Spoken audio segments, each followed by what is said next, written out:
அன்பான தோழர்கள் அனைவருக்கும் வணக்கம்.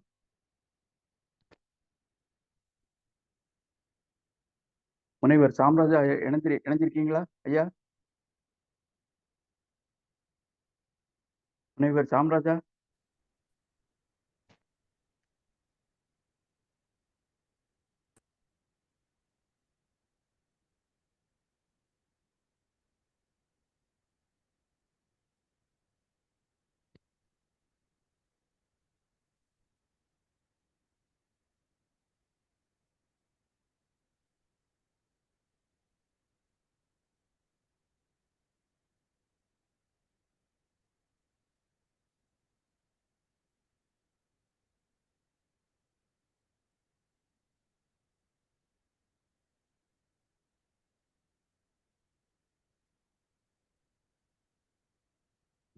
முற்றோதல் செய்த மாணவி இசைக்கு இணைஞ்சிருக்கீங்களா? செல்வி இசைக்கு இணைஞ்சிருக்கீங்களா? இணைந்திருக்கோம் ஐயா. மகிழ்ச்சி மகிழ்ச்சி. நன்றிங்க. முனைவர் சாம்ராஜா ஐயா, முனைவர் சாம்ராஜா இணைஞ்சிட்டீங்களா?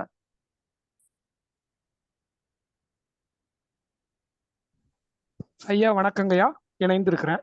வணக்கம் வணக்கம் வணக்கம். நல்லதுங்கய்யா. நல்லது நல்லது, மகிழ்ச்சி.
பொதுச் செயலாளருக்கு வணக்கம். ஆரம்பிச்சிடலாமா?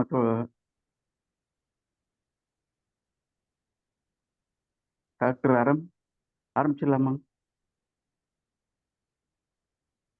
தோழர் நவநீத கிருஷ்ணன் வணக்கம். வணக்கம் வணக்கம், ஆரம்பிச்சிருங்க. ஆரம்பிச்சிடும். சரி சரி. தமிழ்நாடு அன்பான தோழமைகள் அனைவருக்கும் வணக்கம். தமிழ்நாடு கலை இலக்கிய பெருமன்றம் நடத்தும் திருக்குறள் நாளும் ஓர் அதிகாரம் இணையவழி தொடர் நிகழ்வில் பங்கேற்றிருக்கக்கூடிய அனைவரையும் வணங்கி வரவேற்கிறேன். இன்னைக்கு 13வது நாள், 13வது அதிகாரம் அடக்கமுடைமை. இன்னைக்கு முற்றோதல் செய்த மாணவர் செல்வி சா மா இசக்கி. இவரு இசக்கி அம்மா, இசக்கி வணக்கம் ஐயா. வணக்கம் வணக்கம். நீங்க படிச்ச சொல்லு. பள்ளிக்கூடம் நான் சுப்பையாபுரம் தானே? ஆமா எந்த ஐயா. பள்ளிக்கூடத்துல அதான் இருக்கும், வேற எதுவும் இருக்காது. அந்த பள்ளிக்கூடம் ரொம்ப பேர் வாய்ந்ததாக போய் மாறிவிட்டது. அரசு மேல்நிலை பள்ளியில் ஆம். பயின்று வருகிறார்.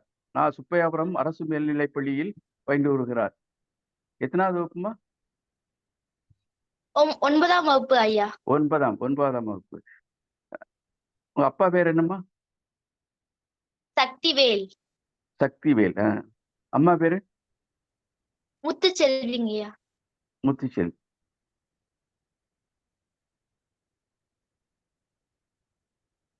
முத்துச்செல்வினா சா மூ இசக்கியா? சா மூ இசக்கி. முத்துச்செல்வி மா தானம்மா? இசக்கிங்க ஐயா. அப்பா பேரு தாங்க இன்ஷியல். அப்பா பேரு சரி சரி, சக்திவேல் தானே அப்பா பேரு? ஆமாங்க ஐயா. அம்மா பேரு? முத்துச்செல்விங்க ஐயா. முத்துச்செல்வி. பேரே மா இசக்கி தாங்க. சரிம்மா. இன்னைக்கு நீங்க உங்க பெற்றோருடைய பேரை சொல்லும் பிள்ளையாக மாறிவிட்டீர்கள். அவங்க பேரை சொல்லும் பிள்ளையாக புகழ் வாய்ந்து விட்டீர்கள் என்று சொல்ல தோன்றுகிறது. அடுத்து உரையாசிரியர் முனைவர் சாம்ராஜ். இவரை பற்றி சொல்ல வேண்டுமென்றால் ஒரு நீண்டதொரு பட்டியல் அனுப்பியிருக்கிறார். மதுரை யாதவர் கல்லூரியில் PA பட்டப்படிப்பை முடித்திருக்கிறார். பிறகு தஞ்சாவூர் தமிழவேல் மகேஸ்வரனார் கலைக்கல்லூரியில் MA படித்திருக்கிறார். பிறகு அடுத்து தஞ்சாவூர் தமிழ் பல்கலைக்கழகத்தில் MPhil முடித்திருக்கிறார். தஞ்சாவூர் பெரியார் மணியம்மை பல்கலைக்கழகத்தில் PhD, MPhil, PhD எல்லாம் படிச்சிருக்கிறாங்க.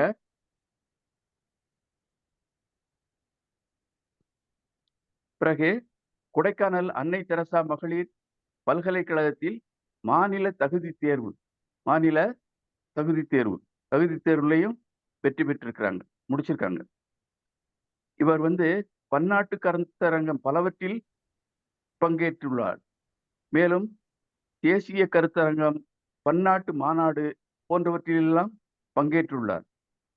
இவர் ஆய்வு கட்டுரைகள் நிறைய எழுதியிருக்கிறாங்க. அதுல முக்கியமா ஒரு 5 இதை சொல்லியிருக்காங்க. ஒரு பனஞ்சோலை கிராமத்தின் எழுச்சி, புதினத்தின் பன்னாட்டு விழுமியங்கள் அப்படின்னு ஒரு ஆய்வு கட்டுரை. இன்குலாப்பின் கிணறு சிறுகதையின் சமூக கட்டமைப்பு அப்படின்னு ஒரு ஆய்வு கட்டுரை. தமிழ் இலக்கியங்களில் சிறுதானியங்கள் என்று ஒரு ஆய்வு கட்டுரை. தமிழ் அச்சரிய வரலாறு எல்லாம் ரொம்ப முக்கியமான நூலாக தெரிகிறது. இது ஒரு ஆய்வு கட்டுரை. கீராவின் கிடை குறுநாவல் உரைநடை வழி மனித வாழ்வியல். அந்த குறுநாவலை வச்சு மனித வாழ்வியலை படம் பிடித்து காட்டியிருக்கிறார் அந்த ஆய்வு கட்டுரையில. அடுத்து நூல்கள் அப்படின்னா 2 நூல்கள் குறிப்பிடத்தக்க வகையில் அவர் படைத்திருக்கிறார். பொது உடைமை இயக்கமும் தந்தை பெரியாரும், அருமையான நூலா தெரியுது. அடுத்து 2வது வாசிப்பின் கூடு அப்படின்னு நூல். அடுத்து விருதுகள் நிறைய பெற்றிருக்கிறார். நிலாமுற்றம் தமிழ் இலக்கிய பேரவை மூலமாக நிலா கவிமுரசு விருது பெற்றுள்ளார். காஞ்சி தமிழ்ச்சங்கம் மூலம் கர்ம வீரர் காமராசர் விருது பெற்றுள்ளார். மலேசியா பாரதிய கிரியேஷன்ஸ் சேனல் மற்றும் சஞ்சனா அறக்கட்டளை மூலம் சிறந்த உதவி பேராசிரியர் விருது பெற்றுள்ளார்.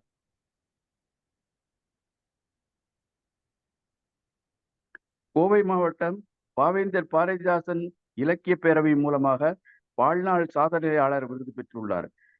மருதம் கலை இலக்கிய ஆய்வு மையம் மூலம் ஆய்வாளர் மாமணி விருது பெற்றுள்ளார். சங்க இலக்கிய ஆய்வு நடுவும் மூலம் காமராசர் விருது பெற்றுள்ளார்.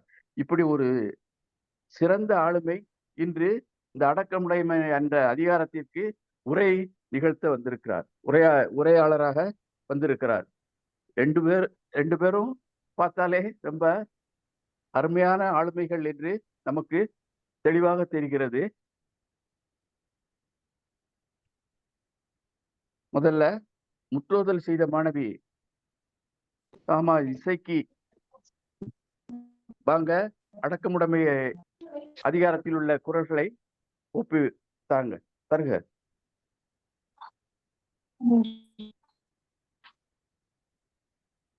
தமிழ்நாடு கலை இலக்கிய மன்றத்தின் சார்பாக அனைவருக்கும் வணக்கம். அதிகாரம் எண் 13, அடக்கம் உடைமை. குணம், மொழி, மெய் ஆகியவற்றை தீய நெறியில் செல்ல விடாமல் அடக்கத்துடன் இருத்தல் ஆகியன பற்றி இவ்வதிகாரங்கள் வள்ளுவ பெருந்தகை கூறியுள்ளார். அடக்கம் அமரருள் உய்க்கும் அடங்காமை ஆறிருள் காக்க பொருளடக்கத்தை ஆக்கம் அதனினுங்கு இல்லை உயிர் செறிவறிந்து சீரயக்கும் அறிவறின் மாற்றின் அடங்க பெறும் நிலையில் திரியான் தோற்றம் அடையினும் மாறியது நன்றாம் பணிகள் அவருடன் செல்வர்க்கே செல்வம் தகைத்து ஒருமையுள் ஆமை போல் 5 அடக்கல் ஆற்றின் எழுமையும் உடைத்து யாவார் ஆயினும் சோகாப்பர் சொல்லுப்பட்டு ஒன்றானும் தீச்சொல் பொருட்உண்டாயி ஆகிவிடும். சுட்ட புண் உணரும் ஆறாதே நாள் சுட்டவடு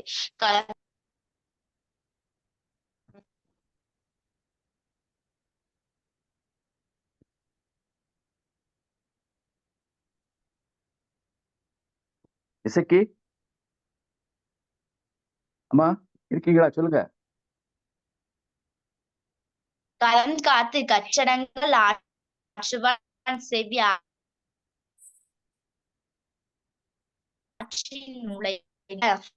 வாய்ப்புகளை அளித்த பெருமன்றத்துக்கு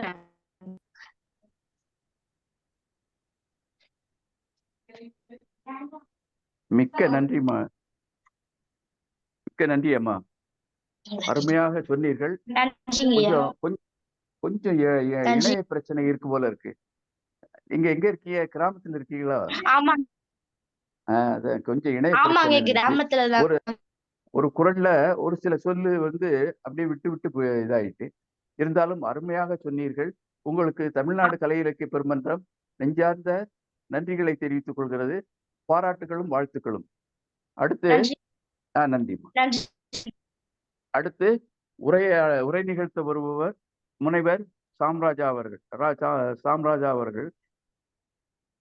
முனைவர் அவர்களே வருக, உரை தருக. மிக்க மகிழ்ச்சி ஐயா. மகிழ்ச்சி ஐயா. கேக்குதாங்க? கேக்குது. அருமையா இருக்கு. நல்ல தெளிவா இருக்கு. நல்லது. தமிழ்நாடு கலை இலக்கிய பெருமன்றம் நடத்தும் திருக்குறள் நாளும் ஓர் அதிகாரம் என்ற ஒரு தலைப்புல அருமையா இணைய வழியில ஒரு தொடர்ல இந்த நிகழ்வில் இணைந்திருப்பதில் மிக்க மகிழ்ச்சி அடைகிறேன். அருமையா ஐயா அவர்கள் இதை தொகுத்து வழங்கிக்கிட்டு இருக்கிறாங்க.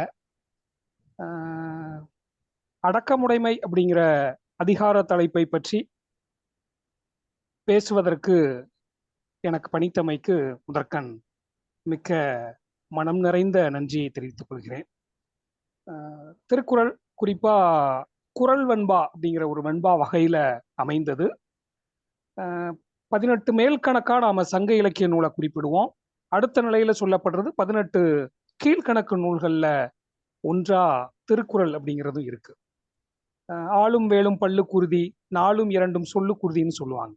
அதுல வர்ற 4 என்பது நாலடியாரையும் 2 என்பது முத்தாய்ப்பா வள்ளுவன் கொடுத்த திருக்குறளையும் நமக்கு குறிப்பிடுது.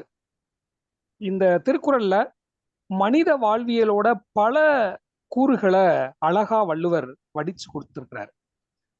அதிகமான மொழிகள்ல மொழிபெயர்க்கப்பட்ட தமிழ் நூல்கள்ல ஒரு நூலா இன்று வரைக்கும் திருக்குறள் திகழ்கிறது. குறிப்பா ஆங்கிலத்துல போப் மொழிபெயர்த்ததாகவும் தொடக்க காலகட்டத்தில், அதே மாதிரி லத்தீன்ல வீரமாமுனிவர் மொழிபெயர்த்ததாகவும் சொல்லப்படுகின்ற ஒரு சிறப்பு வாய்ந்த நூல். மேலை நாட்டிலிருந்து இங்கு கிறிஸ்தவ சமயம் சார்ந்த பணியை செய்ய வந்த நபர்கள் நம் தமிழ் மொழி சார்ந்த இலக்கண இலக்கியங்களை படிக்கிறாங்க, இலக்கியத்துல கரைஞ்சு போறாங்க. அந்த அடிப்படையில தான் போப்லாம் திருவாசகத்திற்குறுகார் ஒரு வாசகத்திற்குறுகார்லாம் சொல்லுவாரு திருவாசகம் தொடர்பா. அப்படி திருக்குறளையும் படிச்சு அவர் வியந்து போய் தான் திருக்குறளை ஆங்கிலத்துல எடுத்துட்டு போற ஒரு வேலைய போப் செய்யறாரு. மற்ற நபர்களும் பிற்காலத்துல செய்திருக்கிறாங்க. வெவ்வேறு மொழிகள்ல இந்தியாவில் இருக்கிற பிற மாநில மொழிகளுக்குள்ளும் பிற நாடுகள் சார்ந்த மொழிகளிலும் திருக்குறள் எடுத்து செல்லப்பட்டிருக்கு. இன்று நான் இந்த நிகழ்வுக்கு முன்னாடி பார்த்த ஒரு காணொளியில ஜெர்மன்ல வள்ளுவருக்கு சிலை திறக்கப்பட்ட ஒரு புலனம் வழியா ஒரு குழுல தோழர்கள் பதிவு செய்திருந்தாங்க. அதுதான் வள்ளுவருக்கு நாம செய்கின்ற ஒரு பெரிய விஷயம். இன்னைக்கு வரைக்கும் பேசப்படுற ஒரு முக்கியமான நூலா திருக்குறள் இருக்கு. அது இன்றும் வாழ்கின்ற மனிதர்களுக்கு பயன்படுகின்ற ஒரு புத்தகமா இருக்கிறதுனாலதான் வள்ளுவனையும் நாம் இன்று கொண்டாடி கொண்டு இருக்கிறோம். அந்த வகையில தமிழ்ல பல அறிஞர்கள் இந்த திருக்குறளுக்கு உரை எழுதியிருக்கிறாங்க. 1886ல போப் அவருடைய உரைய திருக்குறளுக்கு செய்கிறார். நமக்கு கொடுத்திருக்கிற இங்க அடக்கம் உடைமை அப்படிங்கிற இந்த அதிகார தலைப்பு இருக்கு இல்லையா, உடைமை அப்படிங்கிற முடிகிற தலைப்புகளே ஏராளமா இருக்கு திருக்குறள்ல. பண்புடைமை, அன்புடைமை, பொறையுடைமை, இப்படி அறிவுடைமை, இப்படி நிறைய உடைமைகளை வள்ளுவர் அதிகார தலைப்புல அடுக்கியிருக்கிறார். அதுல ஒரு தலைப்பு தான் நாம பார்க்கிற அடக்கம் உடைமை அப்படிங்கிற ஒரு அதிகாரம். குறிப்பா 13வது அதிகாரமா முத்தாய்ப்பா பதிவு செய்யப்பட்டிருக்கு. நம்ம அந்த அடக்கம் அப்படிங்கிற சொல்லிற்கு கதிரவேறு பிள்ளை அவர்களுடைய அகராதியில பொருள் பார்க்கும்போது அடங்கிய காரியம், அடங்கிய பொருள், உயிர் ஒடுங்கி இருத்தல், ஒடுக்கம், மன அமைதி, இப்படி வெவ்வேறு பொருள்களை கதிரவேறு பிள்ளை அவர்கள் கொடுத்திருக்கிறத பார்க்க முடியுது. இந்த அடக்கம் தொடர்பா மற்ற அறிஞர்கள் என்ன சொல்லியிருக்கிறாங்க அப்படின்னு பார்த்தா, குறிப்பா டிஸ்ரேலி அப்படிங்கிற ஒரு அறிஞர், ஒரு மனுஷன் வெற்றி பெற்ற பின் தன்னை அடக்கி வைத்து கொண்டானால் 2ஆம் முறை வென்ற மனிதன் ஆகிறான் அப்படிங்கிறார் டிஸ்ரேலி அப்படிங்கிறவர். நம்முடைய புத்தர், தம்மபதம் கொடுத்த புத்தர் இருக்கிறார் இல்லையா, புத்தரும் இந்த அடக்குதல் தொடர்பான விஷயத்த பேசுறார். ஒரு இடத்துல சொல்லும்போது, பகைவனால் ஏற்படுகின்ற தீமையை விட அடக்கம் இல்லாத மனமே அதிக தீமை அப்படிங்கிறார். ஆசையே துன்பத்துக்கு காரணம் அப்படின்லாம் பேசுறார் இல்லையா, இங்க ஆசையை சொல்வதை போல இங்க அடக்கம் இல்லாத மனமே அதிக தீமை தரும். ரெண்டுமே ஒரே பொருள் சார்ந்த கோட்ல இருக்கிறத நம்ம பார்க்கலாம். ஆசை இருக்கிறதுனால நம்ம அடக்க முடியாத ஒரு மனநிலைக்கு தள்ளப்படுறோம். அப்படி அடக்கம் இல்லாத மனமே அதிக தீமை தரும். இது புத்தருடைய கருத்தா நாம பார்க்க முடியுது. அடக்கம் 1000 பொன் தரும் அப்படின்னு ஒரு வாசகம் உண்டு. பூ மலர்ந்து கட்டுச்சு, வாய் விரிஞ்சு கட்டுச்சு அப்படின்னு ஒரு தொடர் உண்டு. அது மாதிரி பூ மலர்ந்து நான் மலர்ந்துட்டேன் அப்படின்னு வாசத்தின் மூலமா வாசம் தருகின்ற பூக்களை தான் நாம பறிக்கிறோம் அப்படிங்கிற அடிப்படையில பெரும்பான்மையா பூ மலர்ந்து கட்டது, வாய் விரிந்து கட்டது அப்படிங்கிறது, நம்ம தவளை தன் வாயால் கெடும்னு சொல்லுவோம் இல்லையா, இது எல்லாமே ஒரே தொடர்புடைய பொருள்கள்ல நாம பார்க்க முடியுது. அந்த வகையில நாம இன்னைக்கு பார்க்க இருக்கிற அடக்கமுடைமை இந்த அதிகாரத்துல மாணவி சொன்ன மாதிரி ஒரு அருமையா 10 குறள்களை வள்ளுவர் பதிவு செஞ்சிருக்கிறார். முதல் குறள்ல அடக்கம் அமரருள் உய்க்கும், அடங்காமை ஆறிருள் உய்த்து விடும் அப்படிங்கிறார். அடக்கம் என்ன செய்யும், அடங்காமை என்ன செய்யும் அப்படிங்கிறதுக்கான ஒரு விளக்கம் தான் அழகா 2 வரியில பதிவு செய்யறாரு. இதற்கு வெவ்வேறு அறிஞர்கள் விளக்கம் தர்றாங்க. நான் ஒரு சில அறிஞர்களுடைய ஒரு எளிமைப்படுத்துற நிலையில இருக்கிற சில விளக்கங்களை மட்டும் உங்களுக்கு சொல்லலான் இருக்கிறேன். குறிப்பா நான் முதல் முறையா வாங்கின 12வது முடிச்சுட்டு வாங்கின ஒரு சின்ன புத்தகம், ஒரு 20 ரூபாய் இருக்கும்னு நினைக்கிறேன், திருத்தணியில வாங்கினேன். மூவா அவர்களுடைய திருக்குறள் புத்தகம். அதோட தொடர்ச்சியா ஒரு 2, 3 சிறிய நூலா கவிஞர் வைரமுத்துவினுடைய நூல்களையும் வாங்கியிருந்தேன். முதல்ல நான் படிக்க தொடங்கிய காலகட்டம் அது. அப்படி இந்த மு வரதராசனார் அவர்கள் அடக்கமுடைமையில முதல் குறளுக்கு அழகா பொருள் தர்றாரு. அடக்கம் ஒருவனை உயர்த்தி தேவருள் சேர்க்கும் அப்படிங்கிறார். தேவர் உயர்ந்தவர் அப்படிங்கிற பொருள்ல. அடக்கம் இல்லாதிருத்தல் பொல்லாத இருள் போன்ற தீய வாழ்க்கையில செலுத்திடும் அப்படிங்கிறார். அடக்கம் இல்லாதவனை ஒரு தீமையான நிலையில தள்ளிரும் அப்படிங்கிறது மு வரதராசனார் தருகின்ற விளக்கம். வாசுப மாணிக்கனார் அழகா அவருடைய நூலை ஒரு சிறிய வடிவில் கொடுத்துருக்குறாங்க. கையில நான் உங்களுக்கு காட்டியிருக்கிறேன். இந்த நூலை அழகா வடிவமைச்சிருக்கிறாங்க. அவருடைய நிலையில பார்த்தா 2 வரியிலே திருக்குறளை போலவே 2 வரியில அவர் பொருள் கொடுக்கிறார். இந்த முதல் குறளுக்கு வாசுப மாணிக்கனார் தருகிற விளக்கம், அடக்கம் வீரருள் ஒருவனாக்கும் அப்படிங்கிறார் முதல் பொருளா. அடங்காமை பேதை கூட்டத்தில் சேர்க்கும் அப்படிங்கிறார். அடக்கம் வீரர்ல ஒருவனாக்கும், அடங்காமை பேதை கூட்டத்துல சேர்க்கும். இது வாசுப மாணிக்கனார் தருகின்ற ஒரு விளக்கம். மூவாவுக்கும் வாசுபாவுக்கும் இருக்கிற குறள் ஒன்றுதான். ஆனா அறிஞர்களுடைய பார்வையில இந்த குறள் எப்படி பொருள் தருற நிலையில மாறுபட்டு இருக்கு அப்படிங்கிற விஷயத்த நம்ம பார்க்கலாம். முத்தமிழறிஞர் கலைஞர் அவர்கள் இதுக்கு அவருடைய நடையில பொருள் கொடுக்கிறார். அடக்கம் அழியாத புகழை கொடுக்கும், அடங்காமை வாழ்வையே இருளாக்கி விடும் அப்படிங்கிறார். அடக்கம் புகழத்தரும், அறியாமை வாழ்க்கையை இருளாக்கிடும். இது கலைஞர் மு கருணாநிதி அவர்களுடைய பொருளா நாம பார்க்க முடியும். இப்படி ஒரு முதல் குறளுக்கு வெவ்வேறு நிலைகள்ல நாம பொருள்களை பார்த்திருக்கிறோம். குறிப்பா தேவர் தீய வாழ்க்கை, நல்ல வாழ்க்கை, அடக்கமோடு இருக்கிறவங்க நல்ல வாழ்க்கை வாழ்வாங்க, அடக்கம் இல்லாதவர்கள் தீய வாழ்க்கையை எதிர்கொள்வார்கள் அப்படிங்கிற ஒரு விஷயத்தை தான் இந்த முதல் குறள் மூலமா நம்ம பார்க்க முடியுது. 2வது குறளா, காக்க பொருளா அடக்கத்தை ஆக்கம் அதனினும் இங்கு இல்லை உயிர்க்கு. இதற்கு வெவ்வேறு அறிஞர்களுடைய பொருளை நம்ம பார்க்கலாம். ஓரளவுக்கு முடிந்தவரை எளிமைப்படுத்தி சொல்றேன். மு வரதராசனார் ரொம்ப எளிமையா ஒரு 2 அடியில குறிப்பிடுறாரு. அடக்கத்தை உறுதி பொருளாக கொண்டு போற்றி காக்க வேண்டும் அப்படிங்கிறார். இந்த அடக்கத்தை விட மேம்பட்ட ஆக்கம் உயிருக்கு இல்லை. இது மு வரதராசனார் தருகின்ற விளக்கம். ஒரு உறுதி பொருள் அப்படிங்கிறார். காக்க பொருளா அடக்கத்தை அவர் குறிப்பா அங்க சொல்றது ஒரு உறுதி பொருள் அப்படிங்கிறாரு. சாலமன் பாப்பையா அவர்கள் அவருடைய விளக்கத்துல அடக்கத்தை செல்வமாக எண்ணி காக்க, செல்வம்ங்கிறார். மூவா உறுதி பொருள்னு சொன்ன விஷயத்த சாலமன் பாப்பையா அவர்கள் அடக்கத்தை செல்வமாக எண்ணி காக்க, அதை காட்டிலும் பெரிய செல்வம் வேற இல்லை, அடக்கம்தான் ஒரு உயர்ந்த செல்வம். நம்ம கல்விய செல்வத்துள் செல்வம் செவிச்செல்வம் இப்படியெல்லாம் நம்ம படிக்கிறோம் இல்லையா, அது மாதிரி இங்க சொல்லப்படுற விஷயமா அடக்கத்தை இங்கு ஒரு பெரிய செல்வமா சாலமன் பாப்பையா அவர்கள் பதிவு செய்யறாங்க. கலைஞர் மு கருணாநிதி அவர்கள் மிக்க உறுதியுடன் காக்கப்பட வேண்டியது அடக்கம். இந்த அடக்கத்தை விட ஆக்கம் தரக்கூடியது வேறொன்றும் இல்லை அப்படிங்கிறார். ஆக மிக்க உறுதியோடு காக்க வேண்டியது அடக்கம் அப்படிங்கிற விஷயமா இங்கு ஒரு உறுதி பொருளா மூவா குறிப்பிடுறாங்க. கருணாநிதி அவர்கள் மிக்க உறுதியுடன் காக்க வேண்டிய ஒரு விஷயமா அடக்கத்தை பதிவு செய்யறாங்க. வாசுப மாணிக்கனார் அடக்கத்தை ஒரு குறிக்கோளாக போற்றுக, குறிக்கோள்ங்கிறார். காக்க பொருளா அடக்கத்தை குறிக்கோள் அப்படிங்கிறார். அடக்கத்தை ஒரு குறிக்கோளா வச்சு போற்றி காக்கணும். உயிருக்கு அதனினும் முன்னேற்றம் இல்லை. இங்கு அடக்கம் இருந்தா முன்னேற்றம் உண்டு, அதைவிட ஒரு சிறந்த முன்னேற்றம் இல்லை. ஆக அடக்கத்தை ஒரு குறிக்கோளா வச்சுக்கிட்டு போற்றி காக்கணும் அப்படிங்கிறது வாசுப மாணிக்கனாருடைய கருத்தா நாம பார்க்க முடியுது. 3வது குறளா, குறிப்பா 123வது குறள், செறிவறிந்து சீர்மை பயக்கும் அறிவறிந்து ஆற்றின் அடங்க பெறின்.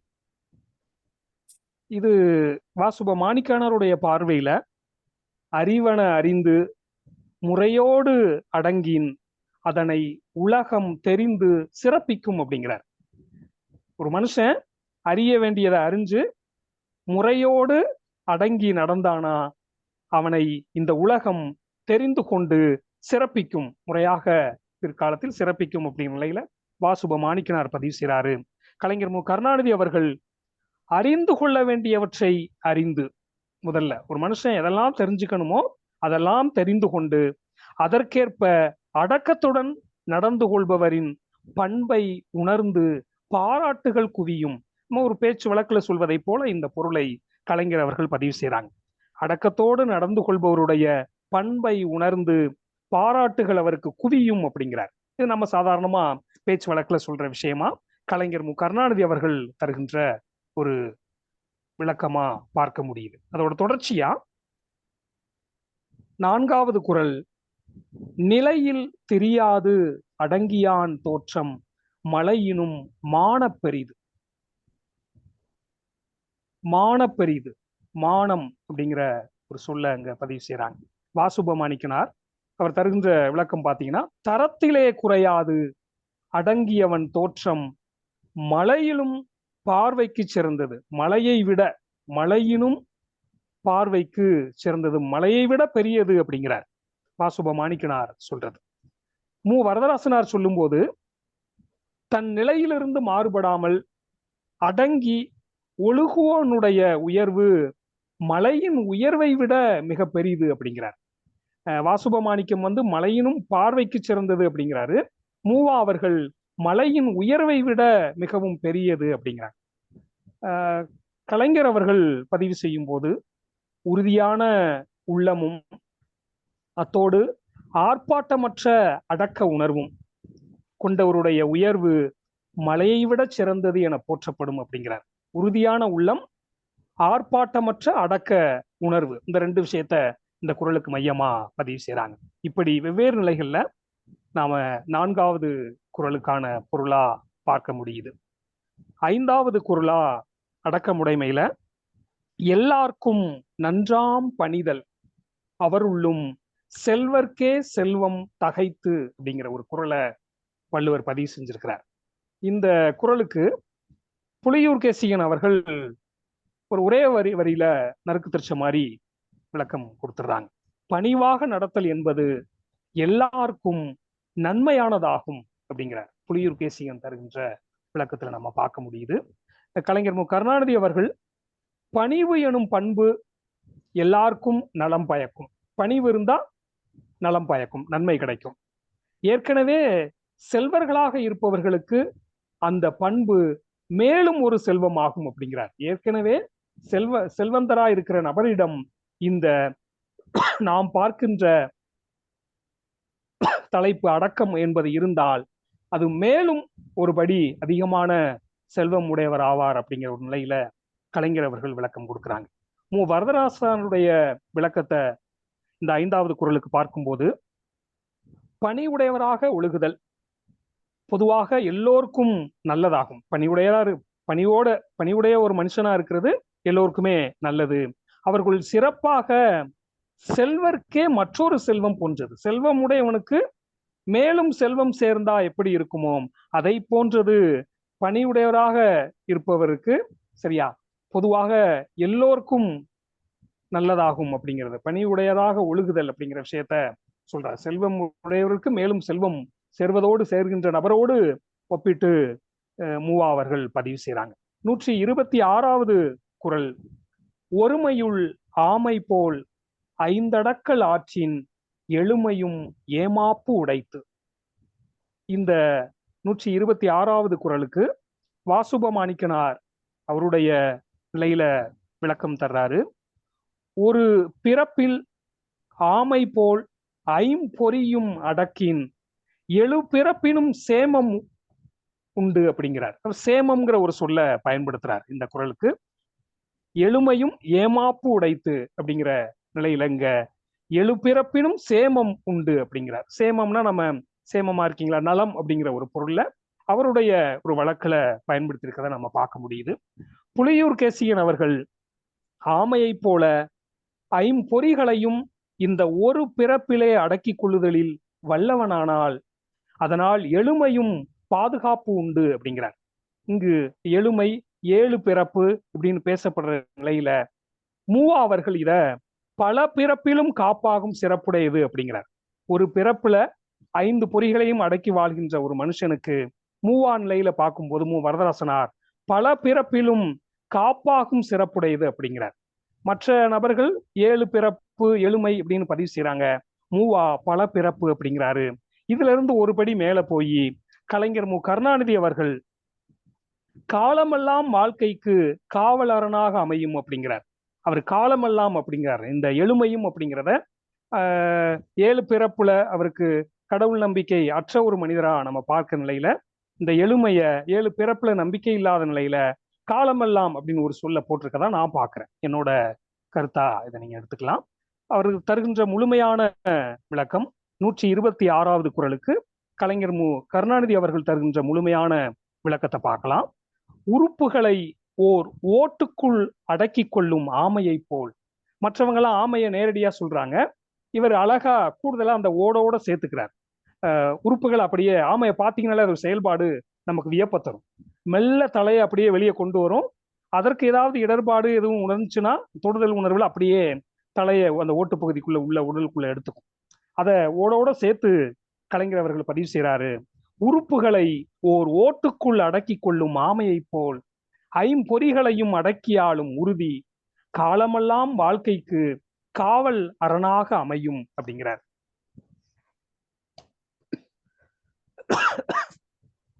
ஐயா ஒரு நிமிடம் ஐயா, தண்ணி குடிச்சுக்கிறேங்க.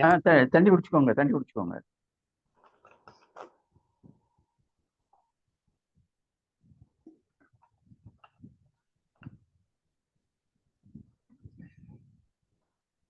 தொடர்ந்து 127வது குறளை நாம கடைசியா பார்த்திருக்கிறோம்.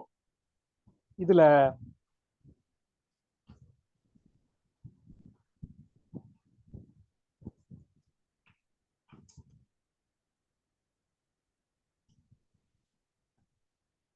நூற்றி 26க்கு அடுத்து 127வது குறள்.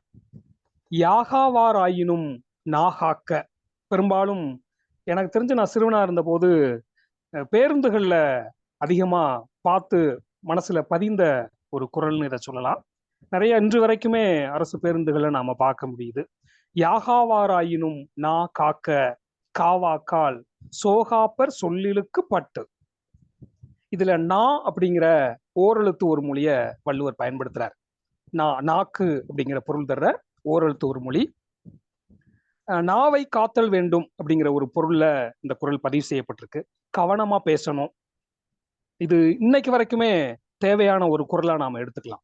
நிறைய பேரு மைக் கிடைச்சா பேசுறாங்க, ஆனா அத கவனம் சிதறல் ஏற்பட்டுருது. சில நேரம் அப்படியே பேசிக்கிட்டே எங்கேயோ போய் ஏதோ வார்த்தைகளை விட்டு இடர்பாடுகளுக்கு ஆளாகிறாங்க. இன்னைக்கு வரைக்குமே இந்த குறள் தேவை. யாகாவாராயினும் நா காக்க காவாக்கால் சோகாப்பர் சொல்லிலுக்கு பட்டு. அது அவர்கள் என்ன இன்ப துன்பங்களை வேண்டுமானாலும் அடையலாம். இந்த குறளுக்கு வாசுபமாணிக்கனார் தருகின்ற விளக்கம், எவற்றை அடக்காவிடினும் நாவை அடக்குக. ஒரு கட்டளையாவே விடுறார். நாவை அடக்குக. அடக்காவிடின் சொற்குற்றப்பட்டு வருந்துவாய். நீ அப்படி அடக்காம போனீனா உனக்கு சொல் குற்றம் ஏற்படும், பின்னாடி நீ வருத்தப்படுவ அப்படிங்கிறார். இது வாசுபமாணிக்கனாருடைய பார்வையில ஒரு 2 வரியில நறுக்கு தரிச்ச மாதிரி பதில் கொடுக்கிறார். கருணாநிதி அவர்கள் தருகின்ற விளக்கம், ஒருவர் எதை காத்திட முடியாவிட்டாலும் நாவையாவது அடக்கி காத்திட வேண்டும். நீ எதை வேணாலும் காக்காம விட்டாலும் குறைந்தபட்சம் நாக்கையாவது காத்திட வேண்டும், அடக்கி காக்கணும். இல்லையேல் அவர் சொன்ன சொல்லே அவர் துன்பத்துக்கு காரணமாகி விடும் அப்படிங்கிறார்.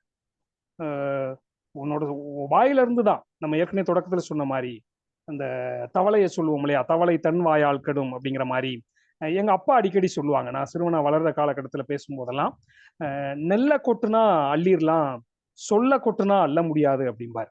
இது கவனமா பேசணும் அப்படிங்கிறதுக்கு பல முறை பல இரவுகள்ல நான் வளர்ந்த பின்பும் எங்க அப்பா என்கிட்ட அடிக்கடி பயன்படுத்தின ஒரு தொடர் அது. நெல்ல கொட்டுனா அள்ளிடலாம், சொல்ல கொட்டுனா அள்ள முடியாது. நம்ம நெல் பதிலா ஒரு சிறிய பொருளா, உணவு பொருளா இருந்தாலும் நம்ம அதை அள்ளிடலாம். ஆனா சொல்ல கவனமா பயன்படுத்தணும் அப்படிங்கிற விஷயம் தான். இதோட தொடர்ச்சியா 128வது குறள், ஒன்றானும் தீச்சொல் பொருட்பயன் உண்டாயின் நன்றாகாதாகிவிடும். 128வது குறள். குறிப்பா இந்த குறளுக்கு வாசுபமாணிக்கனார் தருகின்ற விளக்கம், ஒரு சொல்லிலேனும் தீமை நேருமாயின் எல்லா நன்மையும் கெடுதலாகிவிடும் அப்படிங்கிறார். ஒருத்தன் 1 மணி நேரமா பேசுறவன் ஒரு சொல்ல தவறா அந்த மேடையில தேவையற்ற நிலையில பயன்படுத்திட்டான் அந்த அரங்கத்துல அப்படின்னா, அது அவன் 1 மணி நேரம் பேசிய அந்த பேச்சுக்கே ஒரு சொல், நம்ம எல்லா சொல்லும் பொருள் குறித்தனவே அப்படின்னு தொல்காப்பியத்துல வரும். அது மாதிரி எல்லா நன்மையும் இங்கு கெடுதலாகிவிடும் இந்த ஒரு சொல்லுல. இது வாசுப மாணிக்கனார் இந்த குறளுக்கு தருகின்ற விளக்கம். கலைஞர் மு கருணாநிதி அவர்கள் ஒரு குடம் பால்ல துளி நஞ்சு போல் ஒரு ஓமையோட பயன்படுத்துறார் அழகா. ஒரு குடம் பாலில் துளி நஞ்சு போல் பேசும் சொற்களில் ஒரு சொல் தீய சொல்லாக இருந்து துன்பம் விளைவிக்குமானால் அந்த பேச்சில் உள்ள நல்ல சொற்கள் அனைத்தும் தீயவாகிவிடும் அப்படிங்கிறார். எவ்வளவு அழகா, அது ஒரு படைப்பாளனுடைய நிலைப்பாடு. அவ்வளவு அழகா உவமையா எடுத்து கொடுக்கிறார். 2 வரியில வள்ளுவன் கொடுத்தத, ஒன்றானும் தீச்சொல் பொருட்பயன் உண்டாயின் நன்றாகாதாகிவிடும். இங்கு நம்ம வெளிப்படையா ஒரு உவமையா ஏதோ பார்க்க முடியாது. ஆனா கலைஞர் அவர்கள் அவ்வளவு அழகா, இன்னைக்கும் யார் படிச்சாலும், ஒரு நம்ம மாணவியை போல சிறுவர்கள் படிச்சாலும் புரியுற மாதிரி, ஒரு குடம் பால்ல ஒரு துளி நஞ்சு போல பேசுற சொற்கள்ல ஒரு சொல் தீய சொல்லாக இருந்து துன்பம் விளைவிக்குமானால் அந்த பேச்சுல இருக்கிற நல்ல சொற்கள் எல்லாமே தீமையாயிரும் அப்படிங்கிறார், தீயவாகிவிடும். அப்போ அழகா விளக்கம் கொடுத்திருக்கதா பார்க்க முடியும். மூவா அவர்கள் இந்த குறளுக்கு அவருடைய நிலையில, தீய சொற்களின் பொருளால் விளையும் தீமை ஒன்றாயினும் ஒருவனிடம் உண்டானால் அதனால் மற்ற அறங்களாலும் நன்மை விளையாமல் போகும். ஒரு தீய சொல் உண்டாச்சுன்னா அவன் எவ்வளவுதான் அறச்செயல்கள் செய்தாலும் அறம் சார்ந்து அவைகளால் அவனுக்கு எந்த பயனும் இல்லாமல் போகும் அப்படிங்கிறாரு மு வரதாசனர். இது அவருடைய பார்வையில தருகின்ற விளக்கம். அடுத்த குறள் 129வது குறள், தீயினால் சுட்ட புண் உள்ளாரும் ஆறாதே நாவினால் சுட்ட வடு. இங்கு நாக்க நா அப்படிங்கிற சொல்ல இங்கேயும் திரும்ப நம்ம யாகாவாராயினும் நாகாக்க பார்த்தோம் இல்லையா, அதே நாக்க வெளிப்படையா அங்க பயன்படுத்தார். நாவினால் சுட்ட வடு. வாசுபமாணிக்கனார் இந்த குறளுக்கு தருகின்ற விளக்கம், தீச்சுட்ட புண்ணோ உள்ளே ஆறிப்போம், உள்ளுக்குள்ள ஆறிடும், வெளியில தான் வடுவா இருக்கும். சுடு சொல், நம்ம பேசுற தீய சொல் இருக்கு இல்லையா, சுடு சொல்லோ வடுவாகி என்றும் ஆறாது அப்படிங்கிறார். இது மனசுல வடுவா, அப்படியே யார நம்ம பேசுறோமோ அது அப்படியே ஒரு வடுவா காலம் முழுக்க ஆறாம இருக்கும் அப்படிங்கிற நிலையில வாசுப மாணிக்கனார் பதிவு செய்கிறார். கலைஞர் அவர்கள் இந்த குறளுக்கு பொருள் தர்றாங்க, நெருப்பு சுட்ட புண் கூட ஆறிவிடும், ஆனால் வெறுப்பு கொண்டு திட்டிய சொற்கள் விளைத்த துன்பம் ஆறவே ஆறாது அப்படிங்கிறார். இங்க நெருப்பு வெறுப்பு அப்படின்னு நம்ம ஒரு எதுகை முனையில பயன்படுத்துற மாதிரி கலைஞர் அவர்கள் பதிவு செய்யறாங்க. நெருப்பு சுட்ட புண் கூட ஆறிவிடும், ஆனால் வெறுப்பு கொண்டு திட்டிய சொற்கள் விளைத்த துன்பம் ஆறவே ஆறாது. இது அழகான நிலையில கலைஞர் அவர்கள் கொடுத்திருக்கிற ஒரு விளக்கம். இந்த அதிகாரத்தினுடைய கடைசி குறளா வள்ளுவர் கொடுத்திருக்கிறது குறிப்பா, கதம் காத்து கற்றடங்கள் ஆற்றுவான் செவ்வி அறம் பார்க்கும் ஆற்றின் நுழைந்து.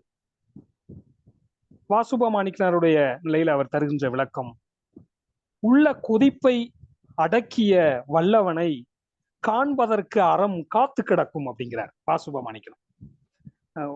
நமக்கு பல்வேறு நிலைகள்ல மனம் அப்படியே கொந்தளிக்கும், அதை கட்டுப்படுத்துறது இருக்கு இல்லையா. இப்ப கணவன் மனைவிக்கு இடையிலான சண்டை, நண்பர்களுக்கு இடையிலான சண்டை, தோழிகளுக்கு இடையிலான சண்டை, இந்த சண்டையின் போது நாம கோபத்தை கட்டுப்படுத்த, இருவருமே உச்சபட்ச கோபத்துக்கு சென்றோம்னா அங்கதான் அடிதடி, நிறைய உச்சபட்ச எதிர் விளைவுலாம் நடக்குது.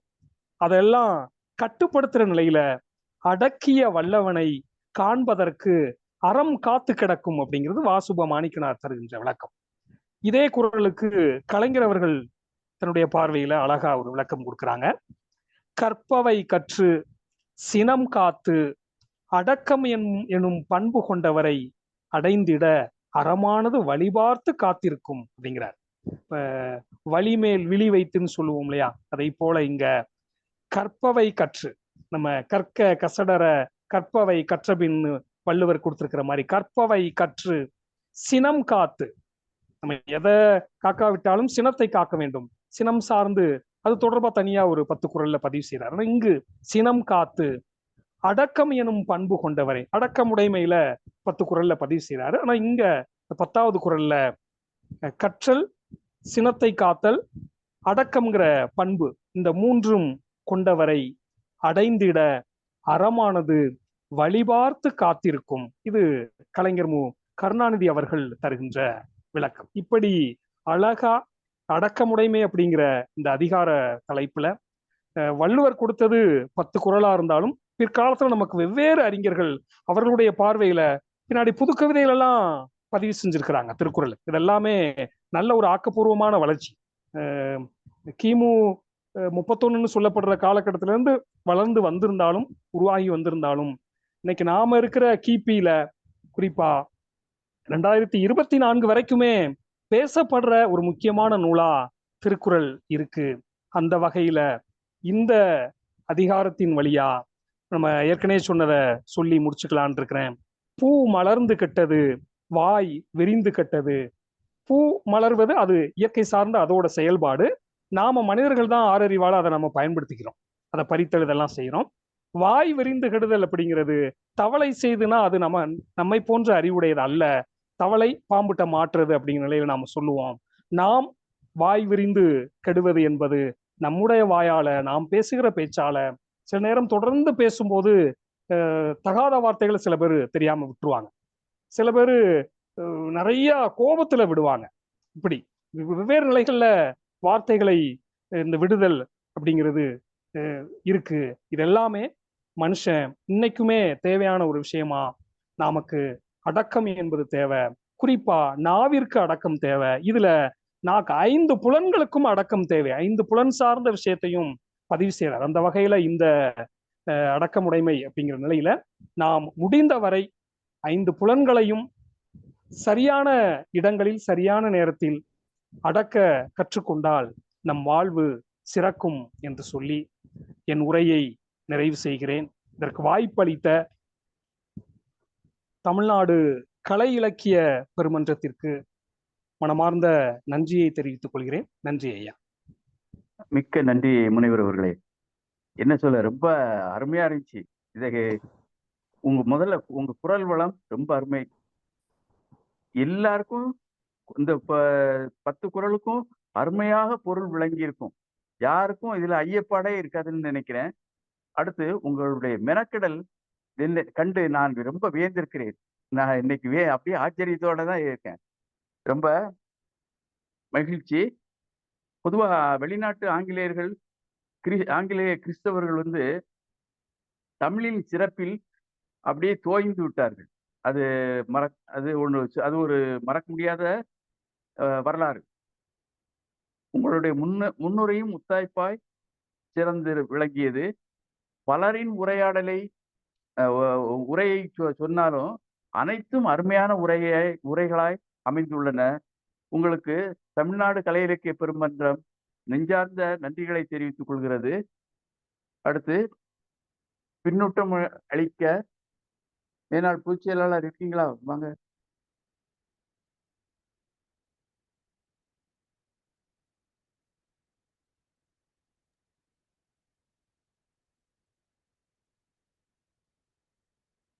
பின்னூட்டம் அளிக்க யார் வராங்க? அரச்செல்வியம்மா.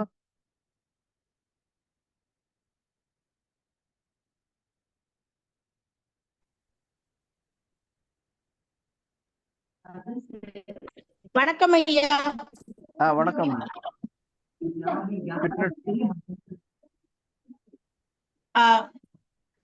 இன்றைக்கு நான் வந்துட்டேன். சரி, மேனாள் பொதுச் செயலாளர் இல்ல ஐயா பேசுறீங்க, அதுக்கப்புறம் நான் பேசுறேங்க. ஐயா சரிம்மா. கொஞ்சம் இணைய தகராறு, வேற ஒண்ணும் இல்ல. பரவாயில்ல பரவாயில்ல, ஆரம்பிங்க. அன்பான தோழமைகளே, ஒவ்வொரு நாளும் நமக்கு சிறப்பான நாள் தான். இன்னைக்கு அதிசிறப்பான நாளாகி போச்சு. முனைவர் அவர்கள் மிக அருமையாக ஒரு பல்வேறு உரையாசிரியர்களை துணை கொண்டு ஒவ்வொருத்தரும் எப்படி சொல்றாங்க, கலைஞருடைய உரை ரொம்ப சிறப்பா அமைஞ்சிருக்குது. வாழ்வியல் கூறுகளோடு பகுத்தறிவு கண்ணோட்டத்தோடு மிக அருமையாக கலைஞர் சொல்லி இருப்பது ஐயா அவர்கள் எடுத்து காட்டினார்கள். அதற்கு முன்ன நம்ம இசக்கி, நம்முடைய பேர குழந்தை இசக்கி அவர்கள் இந்த அடக்கமுடைமை 10 குறட்பாக்களையும் அழகாக இனிமையாக சொல்லி முடித்திருக்கிறார்கள். கொஞ்சம் இணையம் தகராறு பண்ணாலும் கூட சளைக்காம சொல்லி முடிச்சிட்டாங்க. அவர்களுக்கு என்னுடைய வாழ்த்துக்கள். பேராசிரியர் மிக நல்லாவே சொல்லியிருக்கிறாரு. அவரை பாராட்டணும், மீண்டும் பாராட்டுகிறேன். எல்லாருக்கும் நன்றாம் பணிதல் அவருள்ளும் செல்வம் செல்வர்க்கே செல்வம் திகைத்து. இதை நான் வகுப்புல மாணவர்களுக்கு சொல்லும்போது ஒரு சின்ன கதையா சொல்லுவேன். அதை உங்களோடும் பகிர்ந்துக்கிறதுக்கு ஆசைப்படுகிறேன். என்னன்னா, எல்லாரும் பணிவாக இருப்பது, எல்லாருக்கும் அடக்கமாக இருப்பது எல்லாருக்கும் நல்லது, அது பொதுவானது. ஆனால் செல்வர்கள் பணிவாக இருப்பது அவர்களுக்கு மேலும் ஒரு செல்வமாக அமையும். இதுதான் அந்த குறளினுடைய பொருள். இதுக்கு நான் என்ன விளக்கம் கொடுப்பேன்னா, ஒரு பேருந்து இருக்குதுங்க. பேருந்து ஒரு சின்ன ஒரு ஆடு மேல ஒரு கிராமத்துல இடிச்சிருது. உடனே கிராமத்து மக்கள் எல்லாம் சேர்ந்து அந்த பேருந்தை தடுத்து நிறுத்திடுறாங்க. எல்லாம் ஒருத்தர் கல்லுகளை எடுத்து கண்ணாடியெல்லாம் உடைக்கிறதுக்கு வர்றான். இத்தகவல் அறிஞ்ச அந்த பேருந்தினுடைய முதலாளி வந்துடுறார். அவர் ஏய் அவனா என் பேருந்து மேல கல் எறிகிறவன் அப்படின்னு கேட்டா என்ன ஆகும்? உடனே கண்ணாடி கிண்ணெல்லாம் உடைஞ்சு போய் பேருந்துக்கு தீ வச்சா கூட வச்சிருவாங்க. அப்ப என்ன அவர் என்ன செய்யறாரு? கையெடுத்து கும்பிட்டு, ஐயா மன்னிச்சிருங்க, தெரியாம நடந்துருச்சு. அவருக்கு ஏதாவது ஏதாவது அடிக்கடி பட்டிருந்தா அந்த மருத்துவ செலவு பூரா நானே எடுத்துக்கிறேன். அதுக்கு மேல கூட அவருக்கு நான் உதவி செய்யறேன். தயவு செஞ்சு ஒண்ணும் பண்ணாதீங்க. பணிவோட இருக்கிறதுனால அவருடைய பேருந்து காப்பாற்றப்பட்டது. பணிவாக அடக்கமாக இல்லாமல், ஏய் நான் எவ்வளவு பெரிய ஆள் தெரியுமா, என்கிட்ட எத்தனை பேருந்து இருக்கு தெரியுமா, என் வீடு எவ்வளவு பெரிய மாளிகையா இருக்கு தெரியுமான்னு சொன்னார்னா நிலைமை என்ன ஆகும்? அவருடைய பொருளை அவர் இழந்துருவார். அதாவது வள்ளுவர் தெளிவா சொல்றாரு. அன்னைக்கு பேருந்து எல்லாம் கிடையாது. வள்ளுவர் காலத்துல நில உடைமை பெரிய பண்ணையாருங்க, நில சொந்தக்காரர்கள் இருப்பாங்க. அவரு பணியாளர்கிட்ட நீ பணிவா இல்லாம நடந்தா அவன் என்ன பண்ணுவான்? நடந்து மேல மேல அப்படியே நட்டுட்டு போயிடுவான். அது ஆழமாட்டாத வேர் பிடிக்கும். அல்லது அறுவடை பண்ணும்போது கொஞ்சம் கொஞ்சம் விட்டு அறுவடை பண்ணிடுவான். அல்லது ஏர் ஓட்டும் போது அப்படியே மேலேயே ஓட்டிட்டு போயிடுவான். அதனால பணிவாக இருப்பதுதான் செல்வருக்கு வேறும் ஒரு செல்வம்.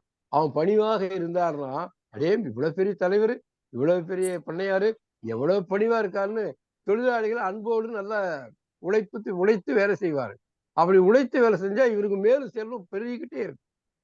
ரொம்ப அருமையான குறள். வள்ளுவர் செய் திருக்குறள் வாழ்வியல் நூல், மனிதனின் நூல். எல்லா மனிதனும் தமிழில் எழுதப்பட்டிருந்தாலும் தமிழருக்கு மட்டுமல்ல அனைத்து இந்தியர்களுக்கும் சொந்தமானது. அனைத்து இந்தியர்களுக்கு மட்டுமல்ல அனைத்து உலக மக்களுக்கும் சொந்தமானது. அதனாலதான் உங்களுக்கு பைபிளுக்கு அடுத்தது, விவிலிய நூலுக்கு அடுத்தது பல மொழிகளில் மொழிபெயர்க்கப்பட்டது எதுன்னா திருக்குறள் தான். ஏன்னா அதெல்லாம் சமய நூல், இது வாழ்வியல் நூல். மனித குலம் இருக்கும் வரையில் திருக்குறளுடைய பெருமையும் சிறப்பும் ஓங்கி ஒலிக்கும். இந்த 10 குறள்களுக்கும் இந்த திருக்குறள்ல சிகரமாக விளங்கக்கூடிய அதிகாரங்கள்ல இந்த அடக்கம் உடைமை என்பதும் மிக சிறப்பானது. ஏன்னா மற்ற விலங்குகளுக்கெல்லாம் அடங்க தெரியாது. மனிதனுக்கு அடங்கவும் தெரியும், அடங்காமல் தகராறு பண்ணவும் தெரியும். அப்படி தகராறு பண்ணவும் அடங்கவும் தெரியக்கூடிய மனிதன் அடக்கமாக இருந்தால் மேலும் சிறப்பு. அதுதான் வள்ளுவர் எடுத்து காட்டுறார். 4 அறிவுடைய மக்களுக்கு இது ஒரு அருமையான வழிகாட்டுதல் அதிகாரம். திருக்குறளே வழிகாட்டுதல் நூல் தான். வாய்ப்புக்கு நன்றி, வணக்கம். மிக்க நன்றி மேனாள் பொதுச் செயலாளர் அவர்களே, அருமையான பின்னூட்டம். அடுத்து அரச்செல்வியம்மா வாங்க. அனைவருக்கும் வணக்கம். இன்றைக்கு முற்றோதல் செய்த மாணவி மிக அழகாக ஒவ்வொரு வார்த்தையும் நிறுத்தி அருமையாக சொன்னாங்க. மாணவிக்கு பாராட்டுக்கள், வாழ்த்துக்கள். அடுத்து உரையாசிரியர் நிறைய ப்ரிப்பேர் பண்ணியிருக்காரு. ஒவ்வொரு உரையாசிரியர் மூவா, கலைஞர், இவங்க இந்த மாதிரி பெரிய ஆளுமைகள் எழுதியதையெல்லாம் ஒப்பிட்டு நமக்கு விருந்து படைச்சிருக்காரு. உண்மையிலே அது பாராட்டத்தக்கது. உரையாசிரியர் அவர்களுக்கு வாழ்த்துக்கள். அடுத்து இந்த அடக்கமுடைமை. அடக்கமுடைமைன்ற தலைப்பு வந்து ஒரு குடத்து தண்ணி மாதிரி எல்லாம் அடக்கி வைக்க முடியாது. அது ஒரு நீரோடை. அடக்கம் என்பது சொல்லில், செயலில், பார்வையில், ஏன் உடையில் கூட இருக்கணும். அடக்கம் என்பது நிறைய இருக்கு. மண்ணில் வாழ்வதற்கு பணம் வேணும், மற்றவர் மனதில் வாழ்வதற்கு நல்ல குணம் வேணும். அந்த குணம் பணிவோடும் அடக்கத்தோட இருக்கணும். அடக்கத்துக்கு ஒரு நிகழ்வு. காமராஜரை ஒரு ஸ்கூல் ஆண்டு விழாவுக்கு கூப்பிட்டுருக்காங்க. சின்ன ஸ்கூல். நம்ம தான் 4 மணின்னு போடுவோம், ஆனா தொடங்குறது 6 மணிக்கு தான் ஆண்டு விழா நடத்துவோம். ஆனா காமராஜர் நேரத்துக்கு போறவரு கரெக்டா 4 மணிக்கு போயிட்டாரு. அப்பதான் பந்தல் போட்டுக்கிட்டு இருக்கு. பதறிடுறாரு ஹெச்எம். முடியாறாரு. ஐயா, ஏன் பதற? 2 பெஞ்ச எனக்கு போடு, நான் அப்படி மரத்து நல்லா படுத்திருக்கேன், நீ ஆரம்பிக்கும் போது சொல்லு, நான் வர்றேன்ட்டாரு. அவருக்கு 2 பெஞ்ச போட்டு படுக்கிறாரு. படுத்துட்டு பாக்குறாரு, கால் மாட்டுல ஒரு போலீஸ்காரர் துப்பாக்கி வச்சுட்டு நிக்கிறாரு. ஏப்பா, நீயும் என்னோட தானே வந்த, உனக்கு மட்டும் அசதி இருக்காதா? எப்பா, இந்த இவருக்கு ஒரு பெஞ்ச போடுங்கப்பா, நீயும் படு என்னோட அப்படின்னு சொன்னாராம். ஒரு முதலமைச்சர் தான் எவ்வளவு பெரிய பதவியில இருக்கோன்றத கொஞ்சம் கூட இல்லாம தன்னடக்கத்தோட இருந்தாரு பாருங்க. அதுதான் அடக்கம். அதுதான் உயர்ந்த அடக்கம். அவ்வளவுக்கு ஏங்க, நம்ம பொதுச் செயலாளர் இல்லைங்களா, டாக்டர் ஐயா அறம் ஐயா அவர்கள் இல்லையா, எவ்வளவு அடக்கத்தோட இருக்காரு. அவருக்கு நல்ல பேர் இருக்கு, புகழ் இருக்கு, வசதி இருக்கு, வாய்ப்புகள் இருக்கு. ஆனா அவரே அந்த சொல்லில் கூட ரொம்ப அடக்கமாக பேசுறார். நம்ம மேனாள் பொதுச் செயலாளர், இன்னைக்கு நிகழ்ச்சி ஒருங்கிணைப்பாளரா இருக்கிற ஐயா சிவசுப்பிரமணியம் ஐயா, இவங்கெல்லாம் வந்து அந்த அடக்கம் உடைமையை அவங்க பேச்சில இருந்தே நான் நிறைய தெரிஞ்சுக்கிட்டேன். என்னோட சகோதரர் நவநீத கிருஷ்ணன், எல்லாத்துலயுமே அவர் அடக்கம். எளிமை, பேச்சுல எளிமை, செயல்ல எளிமை, அந்த வார்த்தைகளை கூட அவரு சுருக்கமா சொல்லுவாரு. இவங்க எல்லாமே நம்ம பக்கத்துல இருக்கக்கூடிய அடக்கமுடைமைன்ற அதிகாரத்துக்கு எடுத்துக்காட்டு. அடுத்து அடக்கம் இருந்தால் மட்டும் பத்தாது. அடக்கத்தோட இருந்து நீங்க மேல உச்சிக்கு போயிட்டீங்கன்னு வச்சுங்க, செல்வமாகட்டும், பதவியாகட்டும், புகழாகட்டும், நீங்க போன உச்சியிலேயே நிக்கணும்னா அங்க பணிவு வேணும். பணிவு இல்லைன்னா சர்க்கல் தான். தலைக்கு குனிஞ்சு இருக்கிற நெற்கதிர் தான் களம் கண்டு வீட்டுக்கு போவோம். தலை நிமிர்ந்து இருக்கிற பதர் அங்கேயே நெருப்பு வச்சு பொசுக்கிடுறோம். இது நல்லாவே தெரியும். ஆக பணிவு ஒருபோதும் குனிவு தராது. பணிவு ரொம்ப ரொம்ப அவசியம். இப்ப திருக்குறள்ல பார்த்தோம்னா 4 குறள் வந்து அடக்கத்துக்கு சொல்லிட்டு 2 குறள் வந்து பணிவுக்கு சொல்றாரு. பாயாசம் ரொம்ப டேஸ்டா இருந்தாலும் ஒரு கல்லு உப்பு போட்டோம்னா அது அந்த ருசியை தூக்கி கொடுக்கும். அது மாதிரிதான் பணிவு என்பது அடக்கத்துக்கு மேலும் பெருமை சேர்க்கக்கூடியது. அடுத்து அடக்கம் இருக்கு, பணிவு இருக்கு, அது மட்டும் போதுமா? பத்தாது. அதோட எப்படி சொல்ல வேண்டும், பேச வேண்டும் மத்தவங்கள்ட்டங்கிறத அடுத்த 4 அதிகாரத்துல சொல்றார். அந்த பேச்சு ஒரு சொல் வெல்லும், ஒரு சொல் கொல்லும். நம்ம பார்த்திருக்கோம் இல்லைங்க, இதிகாசத்துல மகாபாரதத்துல அந்த இந்திரனே வந்து என்ன பண்ற, அந்த பணிவுல சொல்லணும்னா இந்திரனே வந்து கர்ணன்ட்ட பணிவாதான் கேக்குறான். என்கிட்ட எல்லாம் இருக்கு, என்கிட்ட இல்லாதே கிடையாது, ஆனா என்னவோ தெரியல உன் கவச குண்டலத்து மேல ஒரு ஆசை, இந்த வயோதிக இதுல எனக்கு கொஞ்சம் தரியான்னு கைய ஏந்துறான். தெய்வம் நினைச்சா நேர்ல வந்தாவே நான் கொடுத்துருப்பேனேன்னு கர்ணன் அதுக்கப்புறம் கொடுத்ததுக்கு அப்புறம் சொல்றாரு. ஆக பணிவோடு இருக்கிறவங்க தான் சாதனை புரிபவர்கள். அந்த சாதனை புரிபவருக்கு தேவை நல்ல வார்த்தைகள். அந்த வார்த்தைகளுக்கு சுருக்கமா ஒண்ணு சொல்லிடுறேன் பாருங்களேன். வானில் பறந்து செல்லும் பறவைகளுக்கு தெரியாது தாம் எச்சமிட்ட அந்த வித்துக்கள் விருட்சமாகும் என்று. அதே மாதிரிதான் நம்ம ஒரு வார்த்தை கடும் சொல்லிட்டு போயிட்டே இருப்போம். ஆனா அது தாக்குதல் யாருக்கோ அவங்களுக்கு அது வந்து விருட்சமாட்டம் இருக்கும். அதனாலதான் அவர் என்ன சொல்றாரு, சொல்லுகிற வார்த்தையிலே கவனம் இருக்கணும். நம்ம நிகழ்ச்சியிலே சில சமயம் பாத்தீங்கன்னா ரொம்ப கவனமா நாசுக்கா சில இதை சுட்டி காட்டுவாங்க, ரொம்ப பிடிச்சிருக்கும். நான் அதெல்லாம் இந்த நிகழ்ச்சியில தெரிஞ்சுக்கிட்ட விஷயங்கள். எப்படி ஒரு விஷயத்த கையாளணும், எப்படி சொல்ல வைக்கணும், எப்படி கேட்கணும்ன்றத நம்ம நிகழ்ச்சியில வந்து பார்த்துட்டு இருக்கேன். அருமையான தலைப்பு. இன்னைக்கு ரொம்ப நல்லா எல்லாருமே சிறப்பா செஞ்சாங்க. வாய்ப்புக்கு நன்றி, வணக்கம். நாமும் அடக்கத்துடன் பணிவுடன் நல்ல சொற்களை பேசுபவராக வாழ்வில் இருப்போம். நன்றி, வணக்கம். மிக்க நன்றி அம்மா. அடுத்து சாத்தூர் கணேசன் அவர்கள் கையை வைத்திருக்கீங்க, வாங்க வந்து பின்னூட்டம் அளிக்க வாங்க. வணக்கம் ஐயா. அனைத்து வணக்கம். தோழமைகளுக்கும் வணக்கம், வாழ்க வளமுடன். இன்று அதிகாரம் என்று பார்க்கும்போது அந்த பொண்ணு, சின்ன பொண்ணு மா இசைக்கு, அதாவது பெரிய இசைக்கு, அவங்க அப்பா பேரும் சக்திவேல், அது வந்து மா இசைக்கு அவங்க புள்ளிய வச்சதுனால வந்து அதை இனிஷியல்னு ஐயா கொஞ்சம் புரிஞ்சுக்கிட்டாருன்னீங்க. ஆனா அந்த பொண்ணு சொல்லிச்சு என் பேரே மா இசைக்கு தான் அப்படின்னு. அப்ப மா இசைக்கு அப்படிங்கிறது வந்து இசைக்கிலேயே பெரிய இசைக்கு அப்படின்னு சொல்ற மாதிரி அந்த பேரை வச்சிருக்காங்கன்னு நினைக்கிறேன். அந்த பொண்ணு வந்து அடக்கமுடைமை முற்றோதல் வந்து ரொம்ப சிறப்பா செஞ்சாங்க. பொண்ணுக்கு வாழ்த்துக்களும் பாராட்டுக்களும்.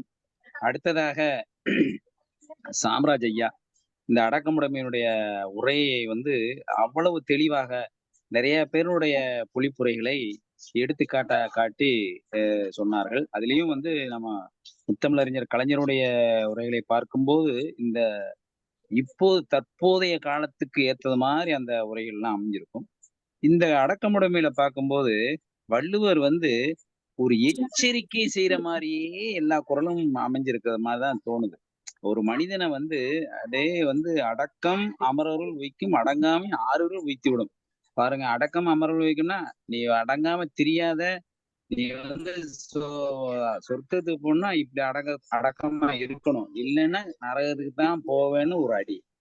அதுக்கு அடுத்தது பாத்தீங்கன்னா, நிலையில் தெரியாத அடங்கியான் தோற்றம் மலையினும் ஆனப்பிரிது, ஆடாத ஆட்டம் எல்லாம் போட்டவங்க மண்ணுக்குள்ள போன கதை உனக்கு தெரியுமா அப்படின்னு சொல்ற மாதிரி நிலையில் தெரியாத அடங்கியான் தோற்றம் மலையினும் ஆனப்பிரிது. அதுலயுமே வந்து அரட்டிடுறாரு, ஒழுங்கா இல்ல உன்னை தொலைச்சு போடுவேன் ராஸ்கல் அப்படின்னு சொல்ற மாதிரி இருக்குது. அடுத்தது பாத்தீங்கன்னா, ஒரு 5 அறிவு இருக்குது, மெய்வாய் கண் மூக்கு காது அப்படின்னு சொன்னா அதெல்லாம் ஒழுங்கா அடக்கி வச்சுக்கோ. இல்ல அந்த அடக்கி வச்சாதான் உனக்கு வந்து 7 பிறப்பில ஒரு பயனடையக்கூடிய ஒரு தன்மை இருக்கும். அந்த அடக்கத்தை வந்து அவர் அரட்டியே சொல்லி கொண்டு போற மாதிரி இருக்கு. யாகாவாராயினும் நாகாக்க காவாக்கால் சோகாப்ப சொல்லிலுக்கு பட்டு பாருங்க, அதையுமே வந்து எச்சரிக்கை தான்.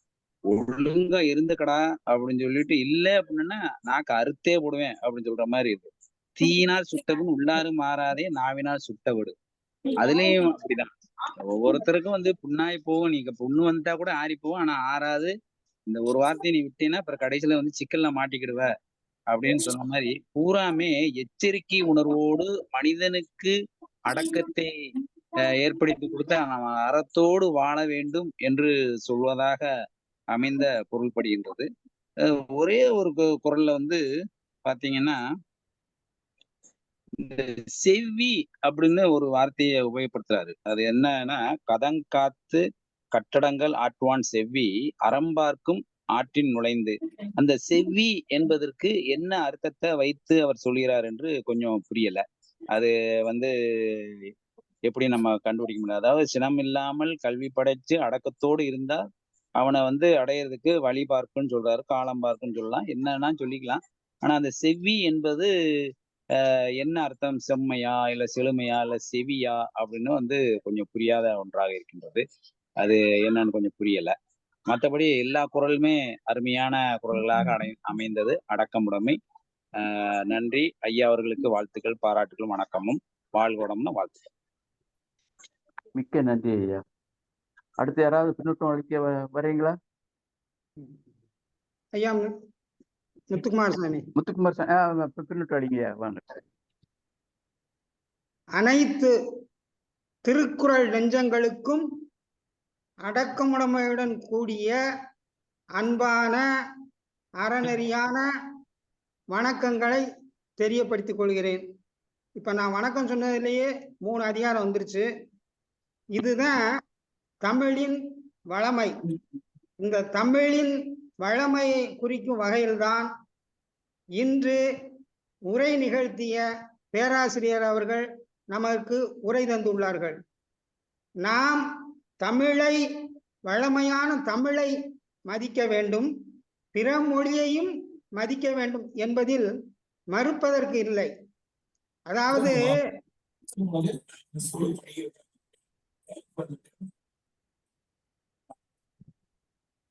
மற்றவங்க மைக்கை மியூட் பண்ணிக்கோங்க.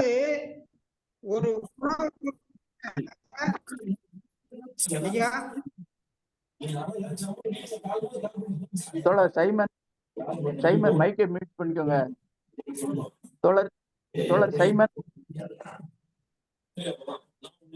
தோழர் சைமன் மைக்கை மியூட் பண்ணுங்க.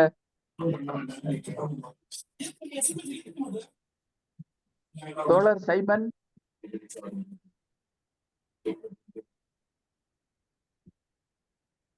நீங்க இப்ப சொல்லுங்க. நீங்க சொல்லுங்க. உணவு விடுதியில சிறப்பான உணவு விடுதிக்கு ஒருவர் உணவருந்த சென்றாராம். உணவருந்த போனவரு அங்க உள்ள அந்த ஹோட்டல் முதலாளியை எங்க அப்படின்னு கேட்டாராம். சிறந்த ஹோட்டல் என்று அவர் தேர்வு செய்து, திறந்த உணவு விடுதி என்று தேர்வு செய்து அங்கு உணவருந்த சென்றவர் உணவு விடுதிக்காரரை எங்க என்ன அப்படின்னு கேட்டாராம். அவர் பக்கத்து உணவு விடுதிக்கு சாப்பிட போயிருக்கிறாருன்னு சொன்னாராம். அது மாதிரி நம்ம நல்ல தமிழை, சிறப்பான உயர்வான தமிழை வைத்து கொண்டு பிற மொழி கற்பதற்கு போகிறோம். நாம் தமிழை நன்றாக பயன்படுத்தி கொள்ளலாம் என்பதை இந்த உரை, அதாவது நமது பேராசிரியர் அவர்கள் உணர்த்திய உரை சிறப்பாக இருக்கிறது. அதாவது அடக்கம் உடைமை அப்படிங்கிறதுல இப்போ 3-4 உரைகளை ஒப்பிட்டு சொன்னார்கள். அடக்கம் உடைமை என்பது உயர்வு, தாழ்வு, நன்மை, தீமை. குறுக்கிட்டு மன்னிக்கணும். தோழர் சைமன் மைக்கை மியூட் பண்ணிக்கோங்க. நீங்க சொல்லுங்க. பெருமை, சிறுமை, செயல்திறன் அற்றது, இப்படி இந்த உயர்வு, தாழ்வு, பன்மையான அதைத்தான் சொல்றாங்க.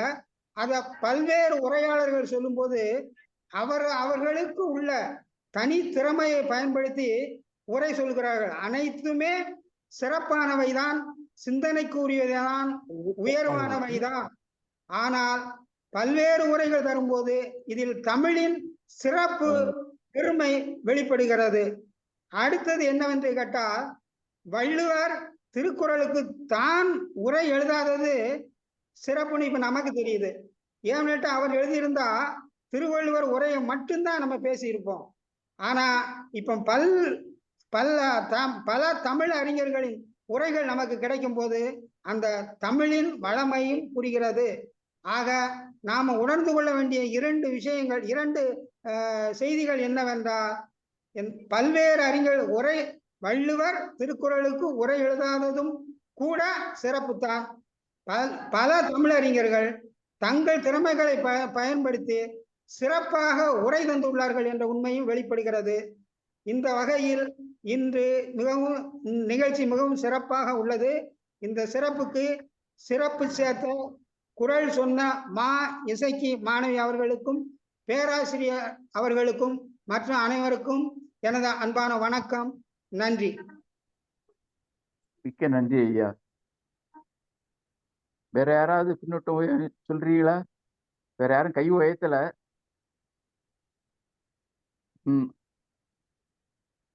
நான் முதல்ல உரையாளனுடைய உரையின் சிறப்பை பற்றி சொல்லிட்டேன். அதனால ஒன்றும் சொல்றதுக்கு ஒன்றும் இல்லை. உரையாளரே, நீங்க எதுவும் நிறைவா சொல்றீங்களா?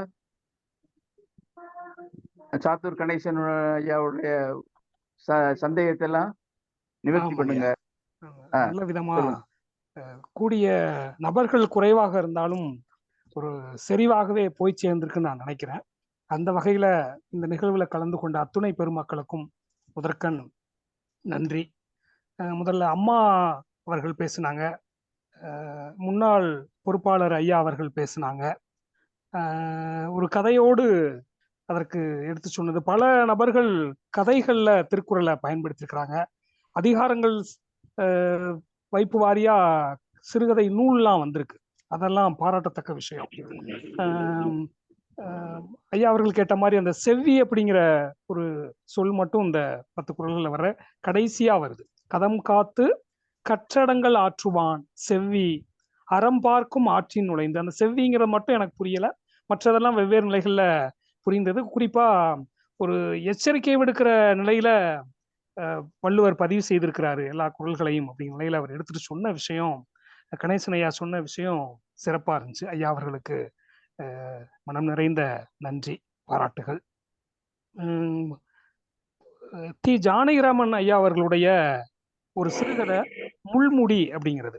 இந்த கதையில பாத்தீங்கன்னா ஒரு ஒரு ஆசிரியர் பணி ஓய்வு பெறுற நிலையிலிருந்து அந்த கதை தொடங்கும். சிறுகதை வீட்டுக்கு வந்த பின்னாடி அவர் வீட்டு வாசல்ல ஒரு அம்மா பையன், அவரு வகுப்படுத்த ஒரு வகுப்பு தலைவன் ஒருத்தர் இருக்கும், கிளாஸ் லீடர்னு சொல்லுவோம் இல்லையா, இவங்க வந்து நிற்பாங்க. அப்புறம் என்னன்னு அவரு விசாரிக்கும் போதுதான் ஒரு ஒரு கிறிஸ்தவ பின்புலத்துல காட்டுற ஒரு நபரா ஒரு அனுகுலசாமி அப்படிங்கிறவரை காட்டுறாங்க.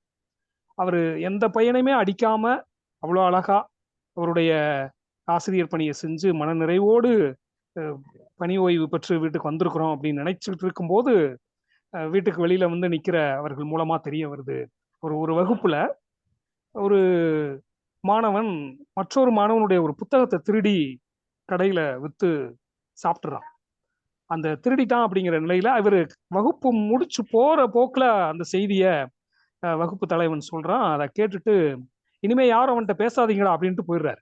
அந்த ஆசிரியர் சொல்ற ஒரே ஒரு இது ஒரு வாக்கியம் தான், இனிமே யாரும் அவன்கிட்ட பேசாதீங்கடா அப்படின்ட்டு போயிடுறாரு. அதுக்கப்புறம் அவரு மற்ற பணிகள்ல மறந்திருக்கலாம். அந்த வகுப்பறையில கடைசி வரை அந்த மாணவனிடம், திருடிய மாணவனிடம் யாருமே பேசல. ஏன்னா நம்ம வகுப்பாசிரியர் சொல்லிட்டாரு, நம்ம சார் சொல்லிட்டாங்க அப்படிங்கிற ஒரு நிலையில இது அவருக்கு கடைசி வரைக்குமே தெரியல. இவன் ஏன் அம்மாவோட வீட்டுக்கு வர்றான் அப்படின்னா, இந்த பணி ஓய்வு சூழல்ல எல்லா மாணவர்கள்ட்டையும் வகுப்பு தலைவன் ஒரு ரூபா கலெக்ட் பண்றான், சேகரிக்கிறான். இந்த சேகரிக்கும் போது இவனும் வந்து கொடுக்குறான் அவனோட பங்கா. அதை வாங்க மறுத்துடுறான் வகுப்பு தலைவன். இந்த மறுத்தது அவனுக்கு கஷ்டமாகுது, நம்மளை ஏத்துக்கலையே, பேசல, இதையும் ஏத்துக்கல அப்படின்னு அவன் மனசு உடைஞ்சு போய் வீட்டுல போய் அவங்க அம்மாட்ட சொல்றான். இந்த மாதிரி நான் 1 ரூபா கொடுத்தேம்மா, அவன்கிட்ட இருந்து வாங்கிட்டு போனதை வாங்கிக்கல, எங்க சார் வந்து நாளையில இருந்து வரமாட்டாங்க, நீ எப்படியாவது வந்து நீ சார்கிட்ட பேசுன்னு. அதனால வீட்டுக்கு அம்மாவை கூட்டிட்டு வந்துடுறான். அப்படி வந்து வாசல்ல நின்று பேசும்போதுதான் தெரிய வருது, இதுவரை யாரையுமே அடிக்காம மனம் நோகாம ஒரு ஆசிரியர் பணியை நிறைவா செஞ்சிருக்கோம்னு நினைச்சுக்கிட்டு இருந்த அவர் பேசுற அந்த கட்டத்துல வீட்டுல மேல மாட்டப்பட்டிருக்கிற ஒரு ஆட்டுக்குட்டியை தூக்கி கொண்டிருக்கிற குழந்தை இயேசுடைய ஒரு புகைப்படத்தை காட்டுவாங்க. இந்த நிகழ்வு அப்படியே நான் சொன்ன உரையாடலாம் நடந்து முடிந்த பின்னாடி கதையோட தலைப்பா இருக்கிற முள்முடியை தலையில் வைத்திருக்கிற ஒரு இயேசுவினுடைய புகைப்படம் காட்டப்படும். இது அழகா ஜானகிராமன் அதை ஒரு குறியீடா பயன்படுத்தியிருப்பாரு. முள்முடி அப்படின்னு அதுக்கு தலைப்பு வைக்கிறார். இது ஒரு ஆசிரியர் போற போக்குல சொல்லிட்டு போன ஒரு விஷயமா இருந்தாலும் ஆசிரியர்களுக்கு எவ்வளவு பொறுப்பு இருக்கு, பேசுறதுல எவ்வளவு பொறுப்பு இருக்கு அப்படிங்கிறது. நாம பேசுறது நல்லா இருக்கும், ஆனா அதை செயல்படுத்துறது இருக்கு இல்லையா, அந்த ஆசிரியரே எதிர்பார்க்கல. நம்ம எந்த மனவனையும் நோகடிக்கலன்னு நினைச்சுக்கிட்டு இருந்த ஒரு மனுஷன் பணி ஓய்வு பெற்று வீட்டுக்கு வந்திருக்கும் போது முன்னாடி வந்து ஒரு விஷயம் வந்து நிக்குது. அப்போ அவரு நொந்து போறாரு, நம்ம யாருக்குமே நோகடிக்கல, எந்த சொல்லுமே இது மாதிரி நம்ம பார்த்த மாதிரி சொற்களால் யாரையும் காயப்படுத்தல, அடிக்கல அப்படின்னு நினைச்சுக்கிட்டு இருந்த ஒரு ஆசிரியருக்கு நாமளும் செஞ்சிருக்கிறோமா அப்படிங்கிறதே தெரியாமவே இருந்திருக்கு. அவன் கடைசியா அது ஒரு பிராயச்சித்தமா என்ன பண்றாரு, நீ அந்த 1 ரூபாயை கொடுப்பா அப்படின்னு அவங்க வாங்காத அந்த 1 ரூபாய இந்த அனுகுலசாமி ஆசிரியர் 1 ரூபாயை வாங்குவார். வாங்கி வச்சுட்டு அந்த கதையை கடைசி பகுதியாக தான் கொண்டு வந்து முடிப்பார். அவர் ஆசிரியரே வாங்கிறாரு அப்படிங்கிற மாதிரி. இது நாம சொல் சார்ந்த நாம பார்த்திருக்கிற நிலையில இந்த கதைய ஒரு தொடர்புடையதா இருந்ததுனால சொன்னேன். அந்த வகையில சிறப்பா பின்னூட்டம் வழங்கிய முத்துக்குமார் சாமி ஐயா அவர்களுக்கும் மனம் நிறைந்த நன்றி. அருமையா தொகுத்து வழங்கின ஐயா அவர்களுக்கும் நன்றி. ஐயா இணைப்புல இருக்கிறீங்களாங்கய்யா? இணைப்புல இருக்கேன், சொல்லுங்க. நல்ல நிகழ்வு. நல்ல நிகழ்வு. எதுவும் பதிவு எதுவும் பண்ணிருக்கீங்களாங்க எப்படிங்கய்யா? பதிவு ஒண்ணும் பண்ணல. இல்ல சரி சரி இல்ல சரிங்க. இல்ல. நல்லதுங்க, நல்ல விஷயம். ஐயா இது வந்து பின்னோட்டம். ரெக்கார்ட் ஆயிருக்கியா யூடியூப்ல நாளைக்கு ஏத்திடலாம். சரிங்கய்யா, நல்ல விஷயங்கய்யா. வழக்கமா நான் இன்றைக்கு நடக்கிற நிகழ்வு நாளைக்கு ஏத்திடுவேன். இப்ப சரிங்கய்யா, ஃபேஸ்புக் லைவ் போய்கிட்டு இருக்கியா? நல்ல விஷயங்கய்யா, நல்லது சில பேர் உலகம் முழுக்க இருந்து இப்ப சில பேர் பார்ப்பாங்க. நல்லது. அந்த யூடியூப் லிங்க் முடிஞ்சா எனக்கு யூடியூப்ல அனுப்பி விடுங்க. ம். அந்த லிங்க் மட்டும் அனுப்பி விட்டுருங்க. சரிங்க. நல்லதுங்க. தமிழ்நாடு கலை இலக்கிய பெருமன்றம்ன்ற இதுல பார்த்தா வந்துடுங்க. சரிங்க. நான் உங்களுக்கு அனுப்பி வைக்கிறேன். நல்லதுங்க. உங்க பேருங்கய்யா? அவங்கதான் டாக்டர் அறம், தமிழ்நாடு கலை இலக்கிய பெருமன்ற பொதுச் செயலாளர். அரணாங்கய்யா? அறம். சரி. நல்லதுங்கய்யா. சரி, நல்ல விஷயம். மிக்க மகிழ்ச்சிங்கய்யா. மிக்க நன்றி. மிக்க நன்றி. நன்றிங்கய்யா. நிறைவு செய்துக்கலாம். அந்த செவ்விங்கிறதுக்கு மட்டும் ஆமாங்க, அந்த செவ்விங்கிறது நான் வச்சிருக்கிற அகராதியில எடுத்து பார்த்தேன். ஆமா, அழகு, காலம் அப்படிங்கிற பொருள்லாம் அதுல வருது.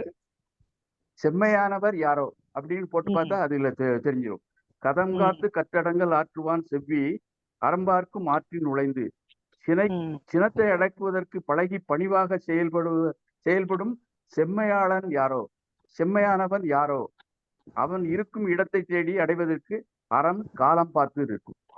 பொருள் சரியா இருக்கும். செம்மையானவர் காலம் என்ற ஒரு பொருள் உண்டு. காலம் என்ற ஒரு பொருளும் உண்டு. ஆமாங்கய்யா.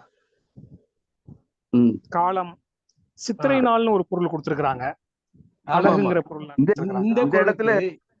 இந்த பொருளுக்கு தக்க காலம் பார்த்து வரும். அறம் காலம் பார்த்து அவனை அடையும். தமிழ் சொல்லுக்கு பல பொருள் உண்டு. அதுல இந்த இடத்துல தக்க காலம் பார்த்து அவனை சென்று அடையும். சரிதாங்க. சரி. நன்றிங்க. மிக்க நன்றி. அடுத்து வீரமணி, தோழர் வீரமணி இல்ல, இருக்கீங்களா? அதுக்கு இப்ப வந்திருக்கீங்களா வீரமணி? இல்ல. அதனால நிறைவாக தமிழ்நாடு கலை இலக்கிய பெருமன்றத்தின் பொதுச் செயலாளர் டாக்டர் அறம் அவர்களை நிறைவுரையாற்ற வருமாறு வணங்கி வரவேற்கிறேன். தோழர் அனைவருக்கும் வணக்கம். இன்னைக்கு இசைக்கு நல்லா சொன்னாங்க. நம்மளுடைய சார் ரொம்ப தெளிவா ஒவ்வொன்றையுமே விளக்கி அந்த பழமொழியில் நெல்லும் சொல்லும் அது என்னென்ன பழமொழியில சொல்லி மிக அருமையாக ஒவ்வொருத்தருடைய விளக்கமும் எவ்வாறு அவர்கள் சிந்தித்திருக்கிறார்கள் என்றதெல்லாம் விளக்கி மிக அருமையாக சொன்னாங்க. இந்த குரல் அத்தனையுமே நம்மளுடைய வாழ்க்கைக்கு மிக பொருத்தமானதாக இருக்கக்கூடியதாக இருக்கும். அறச்செல்வி அம்மா சொன்னது அவங்களே கூட அடக்கமுடைமைக்கு ஒரு உதாரணமாக சொல்லலாம். ரவீந்திர பாரதி தோழர் சொன்ன மாதிரி ஒரு கதை சொல்றது, ஒவ்வொரு குரலுக்கான கதைகளும் நிறைய பேர் அந்த குரலை விளக்குவதற்கு ஒவ்வொரு கதைகளை சொல்லி விளக்கக்கூடிய போக்குகளை பார்க்கிறோம். புத்தகங்களும் நிறைய வந்திருக்கிறது. குரலில் சொல்லப்பட்ட கதைகள், இல்ல குரலை விளக்குவதற்கான கதைகள் அப்படின்லாம் வந்திருக்கு. ரவீந்திர பாரதி ஐயா கூட நான் ஒவ்வொரு குரலுக்கும் ஒரு கதையை கூட, ஏன்னா ஒரு எழுத்தாளராகவும் ஒரு படைப்பாளியாகவும் இருக்கும்போது அவரே கூட அதை ஒவ்வொரு குரலுக்கும் ஒரு கதையை கூட படைக்கலாம். நம்ம கணேசன் தோழர் எல்லாருமே இன்னைக்கு மிக சிறப்பு. ஐயா முத்துக்குமார் சுவாமியும் மிக அருமையா அவர் என்னென்ன அடக்கமுடைமை இல்ல வள்ளுவரினுடைய என்னென்ன இதை வச்சு இதெல்லாம் சொல்லியிருப்பாருன்னு ஒவ்வொரு இதையும் ரொம்ப ஆச்சரியமா இருக்கு. புண் வடு அப்படின்றத புன்றது ஆறும் வடுன்றது ஆறாதுன்றத வச்சு அது ஒரு செல்வத்தையே, இந்த செல்வம் இருந்துட்டா வேற என்ன செல்வம் தேவைன்ற அளவுக்கு அடக்கமுடைமையை மிக மிக மிக வலியுறுத்தி கூறியிருக்கிறார். அது அவருடைய வாழ்நாளில் நாம் கடைபிடித்தால் அதனுடைய நன்மைகளை நாமும் உணரலாம். அனைவருக்கும் நன்றி. மிக்க நன்றி. நாளைக்கு நிகழ்ச்சியை சொல்லிடுறீங்களா? நாளை நிகழ்வு ஒழுக்கமுடைமை, முற்றோதல் செய்யும் மாணவி பா ராமலட்சுமி, அரசு மேல்நிலைப்பள்ளி, நா. சுப்பையாபுரம், விருதுநகர் மாவட்டம். உரையாளர் வந்து திருமதி மு பத்மா, தமிழாசிரியை, ராஜபாளையத்தை சேர்ந்தவர்கள். மிக்க நன்றி. அன்பான நெஞ்சங்களே, இன்னைக்கு இந்த நிகழ்வு மிக அருமையாக எல்லோருக்கும் மனநிறைவை தந்திருக்கிறது. ரொம்ப மகிழ்ச்சியையும் தந்திருக்கிறது. எல்லாரும் ரொம்ப மகிழ்ச்சியில் திளைத்து போய் மெய்மறந்து இருக்கிறோம். இதனை போல ஒவ்வொரு நாளும் நிகழ்ச்சி மிக சிறப்பாக விளங்க வேண்டும் என்று கேட்டுக்கொள்கிறேன். அப்படி சிறப்புற வேண்டும் என்றால் நீங்கள் உங்களுடைய நண்பர்களையும் அழைத்து அதாவது குறைஞ்சது ஒரு 100 பேர் நானும் இணையணும். அப்ப நல்லா இருக்கும் என்று சொல்லி நாளைய நிகழ்வு மிகவும் சிறப்புற அனைவரையும் அழைத்து வாருங்கள். நாளைய இரவு 8 மணிக்கு நாளும் ஒரு அதிகாரம் என்ற இணையவழி நிகழ்வில் சந்திப்போம். மிக்க நன்றி. வணக்கம்.